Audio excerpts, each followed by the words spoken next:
Ya, keberkahan Al-Quran bukan sekedar membacanya, tapi juga mengamalkannya, memahami dan kemudian mengamalkannya.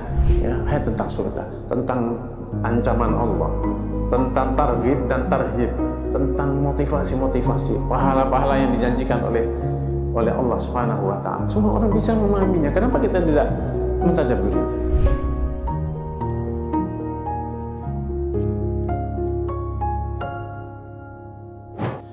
Kalau tidak difahami, kita nanti nggak bisa menjawab soal ujian dan nggak lulus. Ya, kalau kita nggak bisa menjawab dan akhirnya tidak bisa lulus ujian. Jadi itu bentuk interaksi kita yang pertama dengan Al-Quran, yaitu membaca, walaupun bukan sekedar membaca, tapi juga memahaminya. Interaksi kita yang kedua dengan Al-Quran ini adalah dalam bentuk mentadabburinya. Mentadabburinya itu membaca tapi lebih agak mendalam sedikit. Ya, sesuai dengan maknanya. Tadabbur itu adalah mencari apa sih yang ada di balik sebuah ayat. Ya, kira-kira apa ini pelajarannya? Ya, menyimpulkan ayat-ayat yang kita baca itu. Dan tadabbur ini harus dan bisa dilakukan oleh semua orang. Bahkan konteks ayat tadabbur itu, afala yatadabbarunal Qur'an am ala qulubin aqfaluha, itu ditujukan kepada orang-orang munafik dan orang-orang kafir. Jadi untuk tadabbur beda ya antara tadabbur dengan tafsir. Kalau tadabbur kita semua bisa dan harus melakukannya. Sebab Al-Quran, ya, Al-Quran itu sebagian besarnya, ya, kata Allah, sebagian besarnya ayat-ayatnya sudah jelas, gamblang, bisa difahami oleh orang awam dan juga bisa dipahami oleh para profesor, ya, ilmuwan yang punya ilmu. Kalau tadabbur itu wajib, ya, wajib dilakukan. Ya. Karena tadabbur itu artinya ya, mencoba untuk mencari apa sih pelajaran, misalnya pelajaran yang sederhana, tentu masing-masing sesuai dengan kapasitasnya yang bisa kita pahami dari sebuah ayat yang kita baca. Ya. Dalam sebagian penelitian itu disebutkan kan ayat Al-Quran itu kan 6.000 berapa ya? 6.000 sekian itu. Berapa? 6.234, 34 ada yang mengatakan 36 ya, ala ra'yin, ya sekitar gitulah. Nah, menurut sebagian ulama ayat tentang hukum itu hanya 500, ya 500, dan inilah yang memerlukan tadi itu, perlu ulama, perlu ahli fikih, perlu para ini. Selebihnya itu ayat-ayat yang sebetulnya bisa difahami oleh semua orang. Ayat tentang neraka, ancaman siksa neraka, itu nggak perlu belajar bertahun-tahun bahasa Arab dulu. Tentang bagaimana mengerikannya neraka, dari terjemahannya bisa kita tadabburi. Ya. Ayat tentang surga juga sama. Ya, ayat tentang surga, tentang ancaman Allah, tentang targhib dan tarhib, tentang motivasi-motivasi, pahala-pahala yang dijanjikan oleh Allah Subhanahu wa taala. Semua orang bisa memahaminya. Kenapa kita tidak mentadabburinya? Nah, kadang-kadang ada ungkapan-ungkapan yang mungkin membuat sebagian orang takut gitu. Jangan main-main dengan Al-Qur'an ini, enggak sembarang orang bisa memahaminya. Enggak. Kalau mentadabburi bisa, dengan terjemahan itu bisa. Saya selalu mengajak kita semuanya karena memang bisa.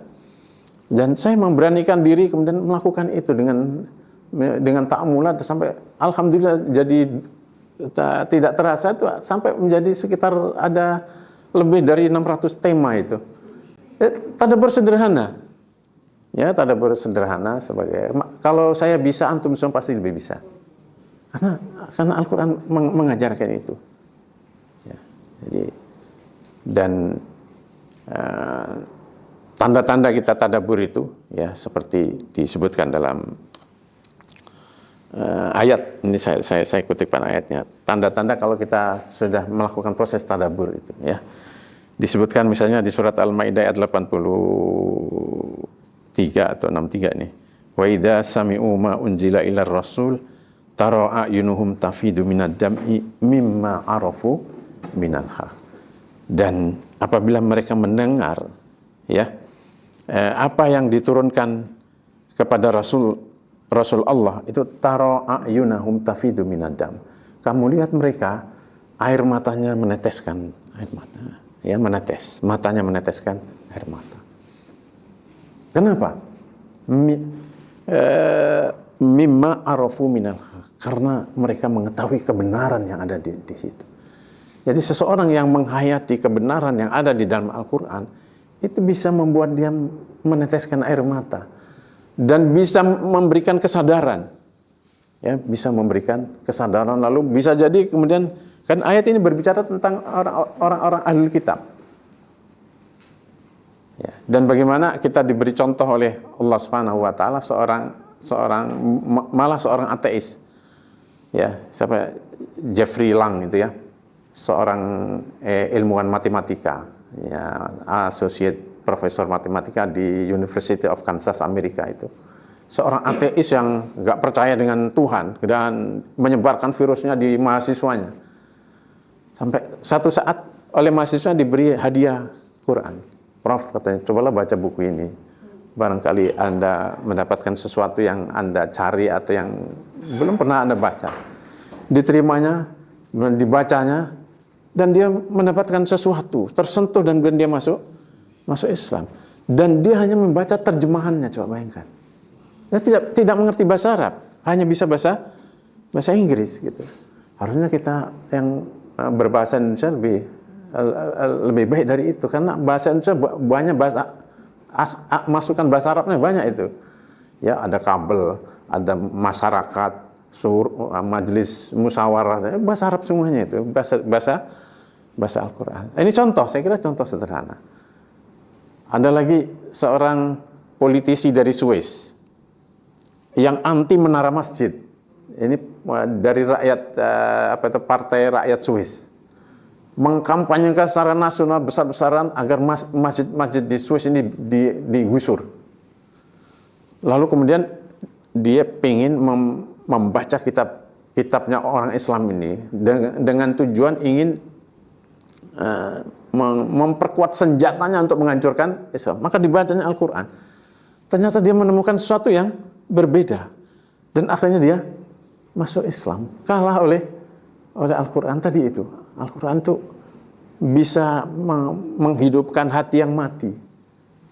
Ya, kalau kita baca dalam satu ayat itu bagaimana yuhyil arda ba'da mautiha itu, dan setelah itu Allah berbicara tentang Al-Quran. Atau sebelumnya, alam ya'ni lil ladina amanu an takhsha'a qulubuhum li dzikrillah. Kemudian Allah menyebutkan bagaimana Allah menghidupkan bumi yang mati itu dengan air. Artinya diibaratkan Al-Quran seperti air yang bisa menghidupkan tanah yang tandus. Begitu juga Al-Quran ini kalau kita bacakan pada orang-orang yang mungkin kita anggap hatinya sudah mati, dia bisa tersentuh. Contohnya dua orang ini. Dua orang ateis dan dua orang anti menara masjid. Setelah masuk Islam, dia membuat partai baru dan kemudian mengkampanyekan agar mengkampanyekan Islam, masjid kembali. Jangan digusur, malah masjid ini harus diperbanyak. Subhanallah. Bagaimana kita lihat Al-Quran itu ketika difaham. Maka tadabbur itu bisa dilakukan oleh semua orang. Jangan menutup diri kita ya dengan Al-Quran. Juga jangan mendengarkan orang-orang yang mengatakan kamu nggak punya kemampuan untuk itu. Coba baca tentang ayat tentang neraka itu kan, Masya Allah. Ya. Saya bercerita ini ya, cerita pengalaman pribadi. Mungkin kita semua punya pengalaman pribadi sehingga ketika membaca ayat tertentu bisa tersentuh oleh ayat itu sesuai dengan pengalaman pribadi yang pernah kita alami. Saya dulu waktu kecil, ya karena di kampung itu suka lihat kalau orang memperbaiki jalan raya itu bakar aspal itu, Ustaz. Bakar aspal kan mau diaspal kan ininya dibakar dulu aspalnya.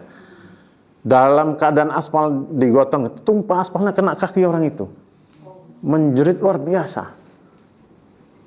Ya, luar biasa. Waktu itu saya melihat, masya Allah, kasihan banget. Nah, ketika saya membaca sebuah ayat yang menceritakan sarabiluhum min qatironin, ya, baju orang di dalam neraka itu terbuatnya dari aspal. Nah, saya terbayang dengan peristiwa itu, sehingga saya merasa ketika membaca itu, saya setiap kali membaca itu tersentuh. Dan ini salah satu bentuk interaksi kita dengan Al-Quran, tadabbur. Sudah tadabbur kita, kalau hati kita merinding ketika membaca Al-Quran, tersentuh dengan ayat, itulah tadabbur namanya. Karena ayat ini ketika dibacakan itu dalam ayat yang lain, Allahu nazzala ahsanal hadisi kitabam mutasyabiha masaniya taksa'irru minhul julud. Ayat-ayat ini kalau dibaca oleh seseorang yang memang dia punya bakat yakhshawna rabbahum, takut kepada Allah, itu bisa membuat kulitnya merinding. Seseorang itu bisa merinding, dan ketika kita tersentuh merinding, itu kita sudah tadabbur. Ya. Nah, mungkin kita masing-masing punya latar belakang tertentu ketika membaca, mungkin punya latar belakang matematika, lihat hitung-hitungan matematika, baca ayat apa itu, ayat waris dan sebagainya. Beda-beda orang interaksi dengan Al-Quran dan tersentuh dengan poin-poin tertentu yang ada dalam Al-Quran itu. Ya.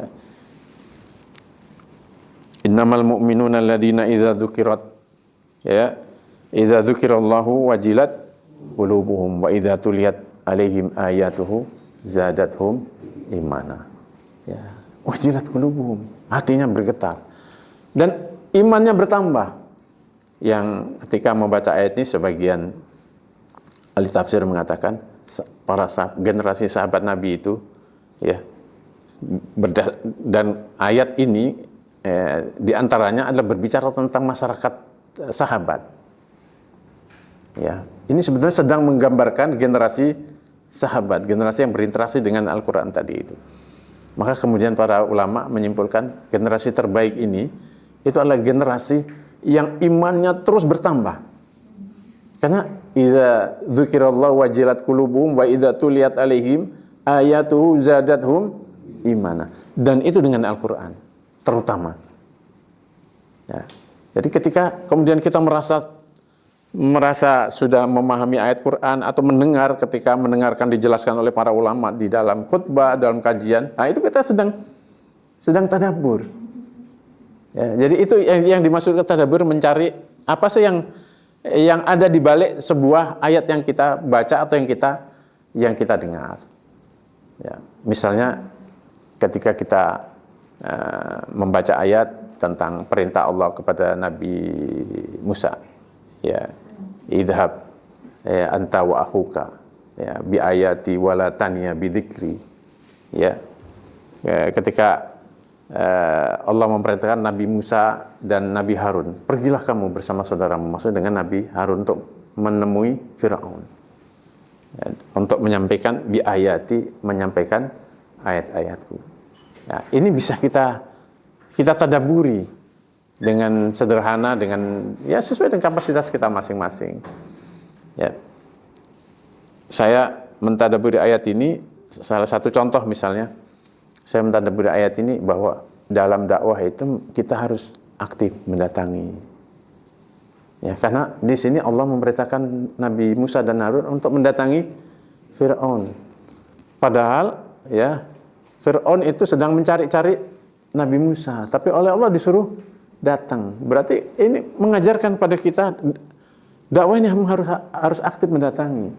Jangan menunggu. Ya. Kan kewajiban kita ini berdakwah dengan mendakwakan Al-Quran. Jangan menunggu, harus aktif. Karena itu berlaku dalam dakwah itu, siapa yang aktif mendatangi orang, dia akan paling banyak mendapatkan mad'u. Sekarang mendatangi bisa lewat medsos, ya, buat program, itu kan mendatangi itu. Mendatangi. Punya banyak channel, punya banyak ini. Karena mereka aktif mendatangi, akhirnya mereka yang lebih banyak dapat dapat mad'u. Ini sunnatullah yang diajarkan oleh Allah di ayat tadi itu. Ya. Dan bagaimana kemudian kita lihat Rasulullah SAW mempraktekkan kisah ini, ya.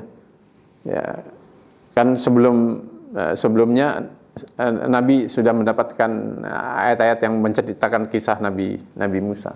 Ini dipraktekkan dalam kehidupan. Bagaimana Nabi bertemu dengan orang-orang Yasrib, itu kan ketika Nabi mendatangi orang-orang yang sedang haji di masa jahiliyah. Ya, di zaman jahiliyah dulu ada haji. Ya, sudah ada haji, hanya hajinya sudah rusak. Tapi Nabi kemudian memanfaatkan musim itu, mendatangi satu persatu mereka.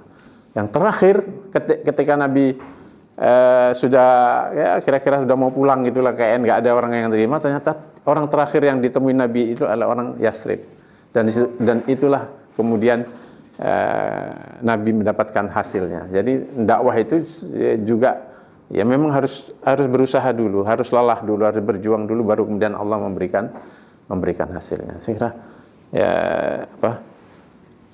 dari ayat-ayat tadi itu ya, dan di sini ada banyak ya ayat yang kemudian menceritakan bagaimana mereka yang ketika mendengarkan ayat-ayat Al-Quran dibacakan itu yakhiruna lil adqani sujada, mereka langsung menyungkurkan wajahnya sujada, bersujud dan lain sebagainya. Nah, seperti itu adalah sudah dalam bentuk tadabbur.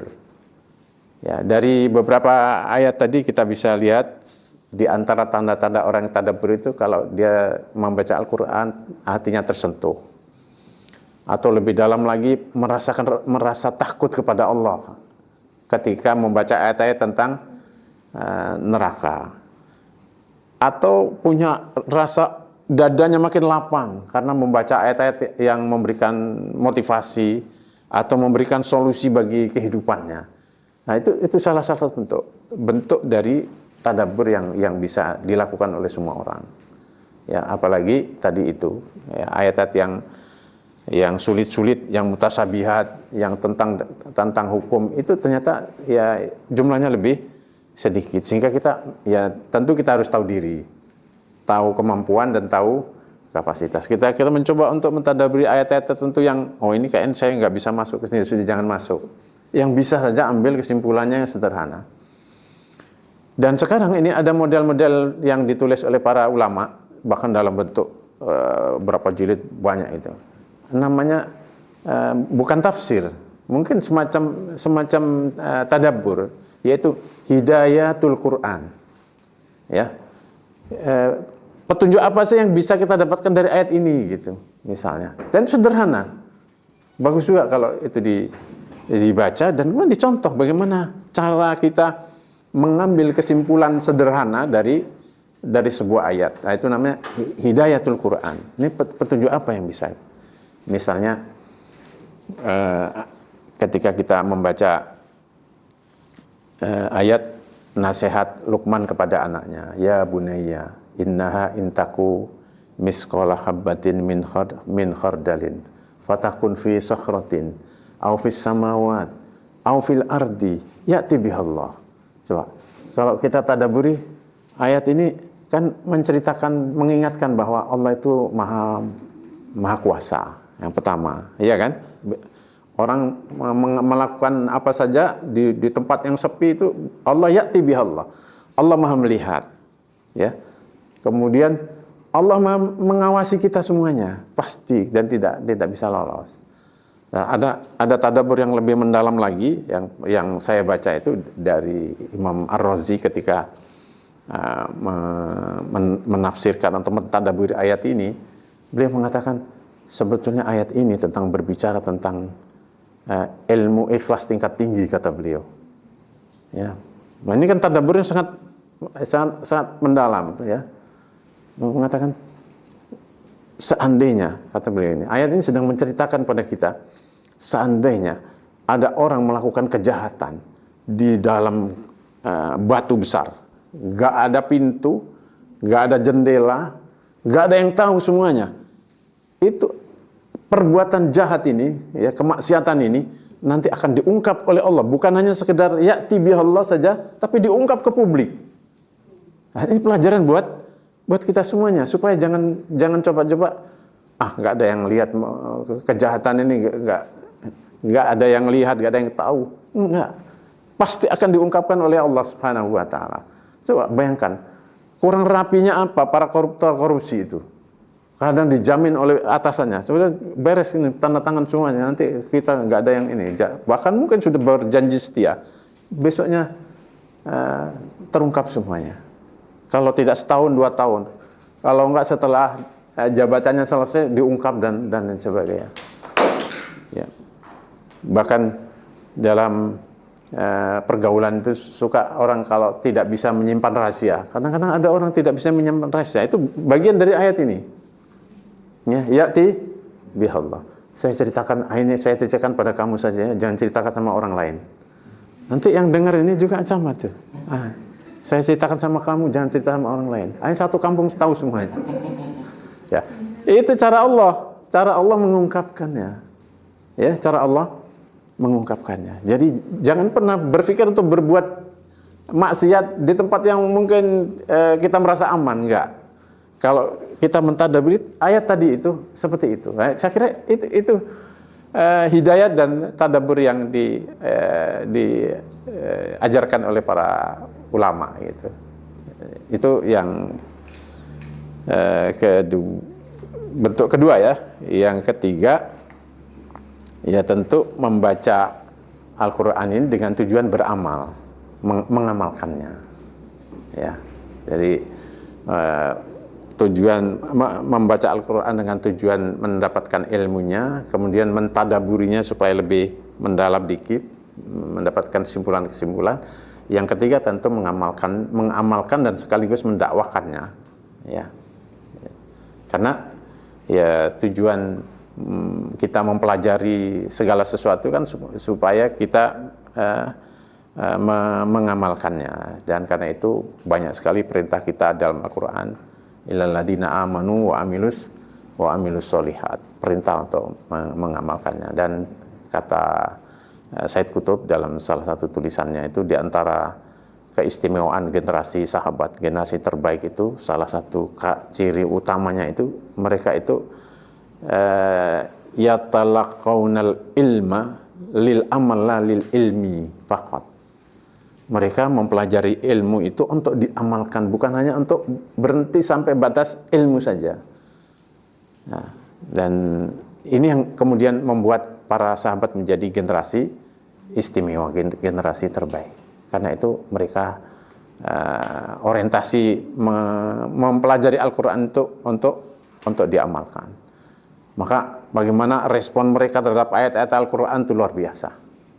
Ya, ketika turun ayat la tarfa'u aswatakum fawqa sautin nabi, ya. Janganlah kamu meninggikan suaramu melebihi suara Nabi. Itu ada seorang sahabat namanya Sabit bin Qais. Ketika mendengar ayat ini, itu langsung dia nggak datang lagi ke masjid. Dia mengurung diri. Dan Nabi tahu, oh ini Sabit biasanya duduknya di sebelah sini. Lalu Nabi bertanya kepada Mu'ad katanya, Sa'ad bin Mu'ad. Sabit bin Qais sakit katanya. Kata Sa'ad bin Mu'ad, enggak ya Rasulullah, saya tetanggaan, dia sehat. Oh kenapa kok enggak datang? Coba kamu tanya, kenapa dia tidak datang? Ya, begitu seorang murabi itu selalu bertanya, mutarabinya kalau enggak hadir lalu ditanya. Lalu kemudian Sa'ad bin Mu'ad datang menemui Sabit karena Nabi bertanya, kenapa kamu enggak datang ke masjid beberapa hari ini? Kata Sabit, bukankah kamu juga sama-sama dengan saya mendengarkan ayat yang sudah diturunkan oleh Allah? Ya, la tarfa'u aswatakum fawqa sautin nabi, dan di ujung ayat itu kan disebutkan antahbata a'malukum. Nah, kalau kamu meninggikan suara kamu di atas suara Nabi, itu bisa membatalkan amalmu. Karena ayat ini turun dan suara saya ini lebih tinggi dari Nabi seperti yang kalian tahu katanya. ana min ahlin nar kalau begitu katanya. Karena percuma saya datang ke masjid. Saya sudah divonis oleh Allah min ahlin nar. Lalu dilaporkan kepada Rasulullah, ya Rasulullah, Sabit ternyata akan memahami ayat ini katanya. Masya Allah kan. Apa kata Rasulullah SAW? Sampaikan kepada Sabit bin Qais, huwa min ahlil jannah. Ya, dia min ahlil jannah. Rasa takut dia ketika memahami ayat itu, itulah yang membuat dia justru min ahlil jannah. Dan bagaimana dia merespon ayat itu? Karena dia membaca ayat, mempelajari ayat itu untuk diamalkan. Dan ketika dia terpentok dengan pemahamannya sendiri sebetulnya, dan itu bagus, ya, sehingga membuat dia ya ketakutan seperti itu, tapi masya Allah, justru itulah yang menjadi batu lompatannya, menjadi huwa min ahlil jannah. Dan setelah itu rajin lagi datang ke masjid, karena bukan itu maksudnya, ya, bukan karena itu suaranya sudah kita kalau suaranya Ustaz Sigit lembut halus gitu, kalau suara saya kasar ini ya, itu sudah ya memang dari sononya begitu. Dan mungkin karena orang laut itu biasanya juga suaranya tinggi, orang ini lagi orang di pegunungan juga sama ya. Jadi itu saya kira gambaran-gambaran bagaimana para sahabat itu mendapatkan ilmu itu memang untuk diamalkan. Ketika turun ayat yang mengharamkan khamr itu, langsung simpanan-simpanan khamr itu dituangkan semuanya dan gucinya dipecah semuanya. Karena sudah memang ya, dan nggak pakai nunggu-nunggu lagi gitu.